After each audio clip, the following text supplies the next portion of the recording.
explodes into millions of tiny stars. But, say what. All righty. I'll see you later. Thank you very much. Now do you see why I like it when a lot of people die? There you go.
All righty. I'll see you later. Thank you very much.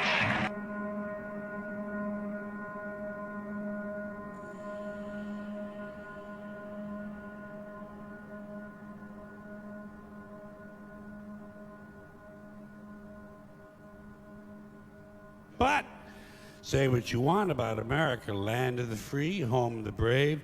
We got some dumbass motherfuckers floating around this country. Dumbass motherfuckers, you know? Yeah. Now, obviously, that doesn't include this audience. I understand that.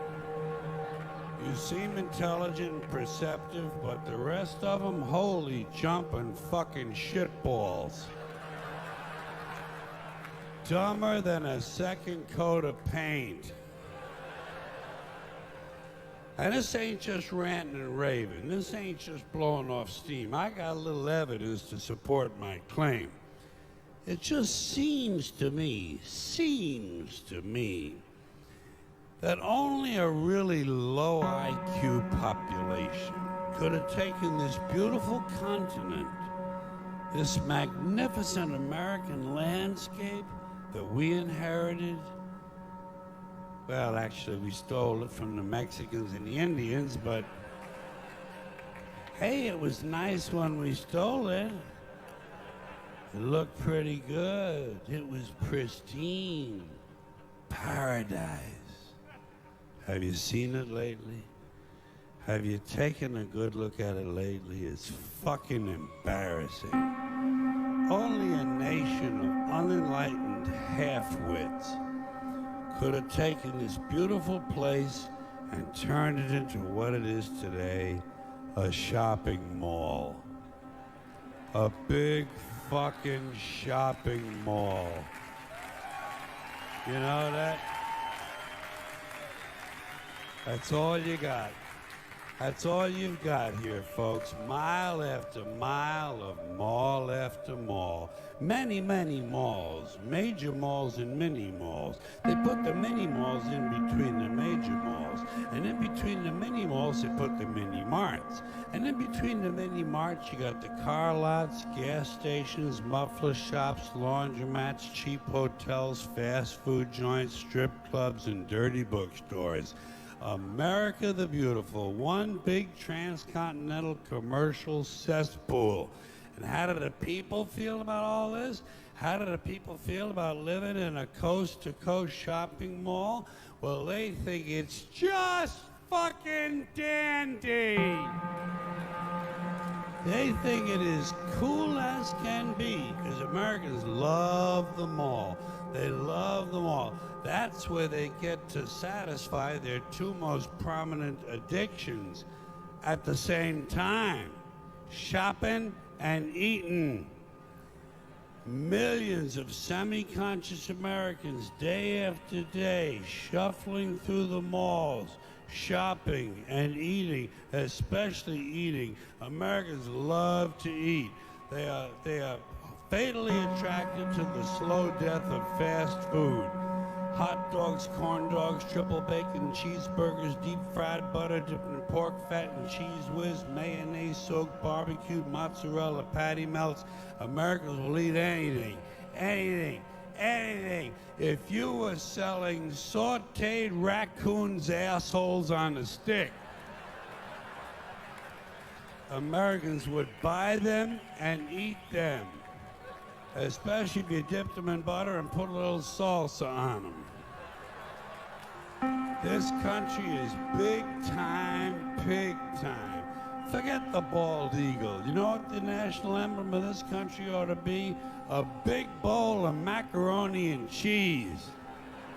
A big bowl, because everything in this country is king size. King size, extra large, and super jumbo. Especially the fucking people.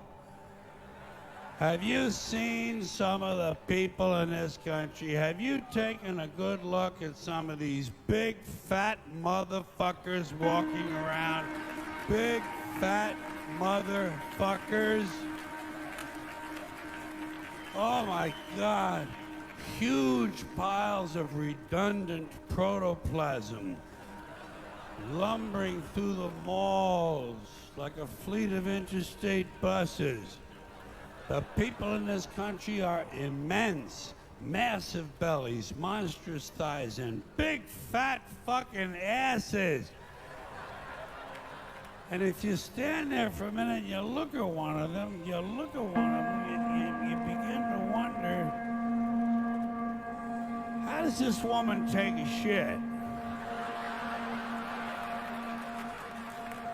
How does she shit?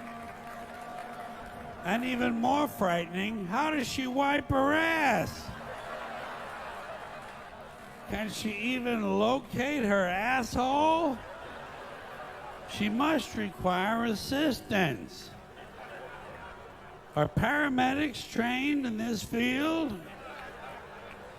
And standing right next to her, of course, with a plate full of nachos and a mouthful of pie is her clueless fucking husband, Joe Sixpack. With his monstrous swollen beer belly hanging dangerously out over his belt buckle, this guy ain't seen his dick since the Nixon administration. And if you stand there and you look at the two of them, you begin to wonder to yourself, do these people fuck? Is this man actually capable of fucking this woman? It doesn't seem structurally possible that these two people could achieve penetration. Maybe they're in that Cirque du Soleil or something. Telling you, the people in this country are every one of them is 50 pounds overweight. They are gargantuan. And in the summertime, God help us, in the summertime, they all want to wear short pants. Jesus, Lord, protector of all that is good and holy, deliver me from fat people in short pants. They all got short pants, big bellies, fat thighs, and dumb kids. Short pants, big bellies, fat thighs, and dumb kids. Every one of them's got two dumb-ass kids with them. And the whole family is wearing T-shirts, and every one of them's got the same T-shirt. I'm with stupid. Apparently in this country, the stupids are an extended family. And besides wearing them T-shirts, everyone in the family's got on a backpack. They got a backpack strapped to their back so they can carry around lots of stupid shit. And the reason they got to carry their stupid shit strapped to their backs is because their hands must remain free at all times to hold food. And to get that food up to the mouth where it gets shoveled in with all the rest of the disgusting shit they ate that day. And another reason for the backpacks is these people are going to buy even more stupid shit. They ain't got enough stupid shit at home. They just had a stupid shit sale. They ain't gonna buy more. They're gonna go out in the parking lot and stuff this stuff into the big, fat, ugly, oversized SUV that's got plenty of room in it. Plenty of room in it for stupid shit and lots of room left over for these big, fat, ugly motherfuckers to get them home. Stopping, of course, for jelly roll and fried dough.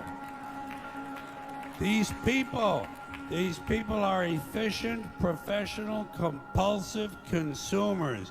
It's their civic duty. Consumption. It's the new national pastime. Fuck baseball. It's consumption. The only true, lasting American value that's left. Buying things. Buying things. People spending money they don't have on things they don't need. Money they don't have on things they don't need, so they can max out their credit cards and spend the rest of their lives paying 18% interest on something that costs $12.50. And they didn't like it when they got it home anyway.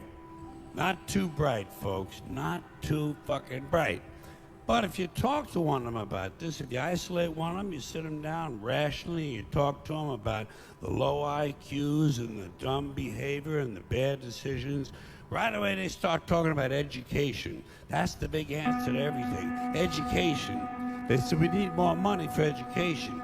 We need more books, more teachers, more classrooms, more schools. We need more testing for the kids. You say to them, well, you know, we've tried all of that, and the kids still can't pass the test. So, don't you worry about that. We're going to lower the passing grades. And that's what they do in a lot of these schools now. They lower the passing grades so more kids can pass. More kids pass, the school looks good, everybody's happy, the IQ of the country slips another 2 or 3 points, and pretty soon all you'll need to get into college is a fucking pencil. Got a pencil? Get the fuck in there, it's physics. Then everyone wonders why 17 other countries graduate more scientists than we do. Education. Politicians know that word. They use it on you. Politicians have traditionally hidden behind 3 things: the flag, the Bible, and children. No child left behind. No child left behind. Oh, really? Well, it wasn't long ago you were talking about giving kids a head start. Head start, left behind. Someone's losing fucking ground here. But there's a reason. There's a reason. There's a reason for this. There's a reason education sucks. And it's the same reason that it will never, ever, ever be fixed. It's never going to get any better. Don't look for it. Be happy with what you got.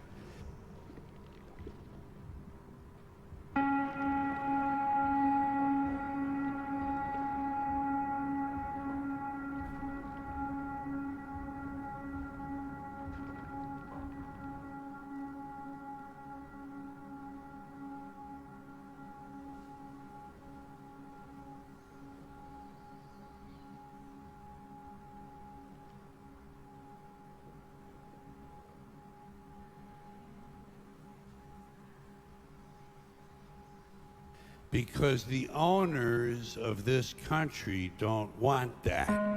I'm talking about the real owners now.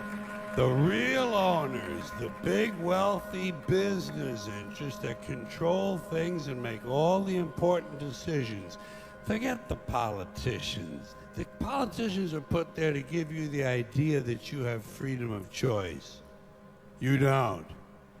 You have no choice. You have owners. They own you. They own everything. They own all the important land. They own and control the corporations. They've long since bought and paid for the Senate, the Congress, the state houses, the city halls. They got the judges in their back pockets. And they own all the big media companies, so they control just about all of the news and information you get to hear. They got you by the balls. They spend billions of dollars every year lobbying to get what they want. Well, we know what they want. They want more for themselves and less for everybody else. But I'll tell you what they don't want. They don't want a population of citizens capable of critical thinking. They don't want well-informed, well-educated people capable of critical thinking. They're not interested in that. That doesn't help them. That's against their interest. That's right. They don't want people who are smart enough to sit around the kitchen table to figure out how badly they're getting fucked by a system that threw them overboard 30 fucking years ago. They don't want that. You know what they want? They want obedient workers. Obedient workers. People who are just smart enough to run the machines and do the paperwork, and just dumb enough to passively accept all these increasingly shittier jobs with the lower pay, the longer hours, the reduced benefits, the end of overtime, and the vanishing pension that disappears the minute you go to collect it. And now they're coming for your Social Security money. They want your fucking retirement money. They want it back so they can give it to their criminal friends on Wall Street. And you know something? They'll get it. They'll get it all from you sooner or later, because they own this fucking place. It's a big club, and you ain't in it. You and I are not in the big club. By the way, it's the same big club they used to beat you over the head with all day long, where they tell you what to believe. All day long, beating you over the head in their media, telling you what to believe, what to think, and what to buy. The table is tilted, folks. The game is rigged. And nobody seems to notice. Nobody seems to care. Good, honest, hard-working people, white collar, blue collar, doesn't matter what color shirt you have on.